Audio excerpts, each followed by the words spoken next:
सूर्या असं एकटाच का बसलाय तिथे? तुला मगाशी आत यायचं होतं ना? कार्यक्रम बघायचा होता ना तुला? काजू पुढे मगाशीच आतमध्ये आले. काजू पुढेची गोष्ट वेगळी आहे. आता डॉक्टर मॅडमने आम्हाला एवढे नियम आखून दिले ते तोडून चालणार आहे वे? आणि तिजूचा कार्यक्रम व्यवस्थित पार पडला ना मग झालं. पण तिथं मी असू नाही तर नसू. हो का? असं म्हणतात माणूस बायकोचा शब्द तेव्हाच पाळतो जेव्हा तो खूप खुश असतो.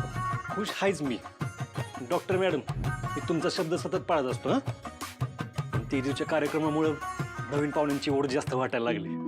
आनंदानं ऊर भरून आलाय बघ. म्हणजे माझी तेजू आई होणार आहे, मी मामा होणार आहे, हा विचार करूनच लय भारी वाटते तुळजा. का ग? काय झालं?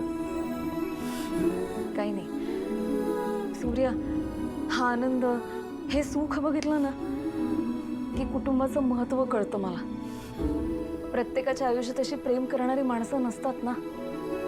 मी किती श्रीमंत आहे, आपल्या घरातली माणसं किती श्रीमंत आहेत ना हे कळतंय मला.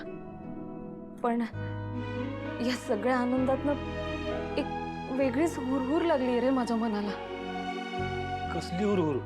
असं नाही सांगता येणार, पण जरा काळजी वाटते. तुझा तू लय विचार करतेस ना त्यामुळे तुला तसं वाटत असं. तू नको काळजी करू, सगळं चांगलं होणार. आणि हा कार्यक्रम पण ना मस्त पार पडतो का नाही बघतो. सगळं चांगलंच व्हावं असं मनापासून वाटतं रे. पण या सगळ्याला कोणाची दृष्ट नको लागायला. तुळजा आज चांगला दिवस आहे. अगं तेजूच्या चेहऱ्यावरचं तेजच सांगतंय तिची बाळ सुदृढ जन्माला येणार आहे. तिथं सगळं चांगलं होणार.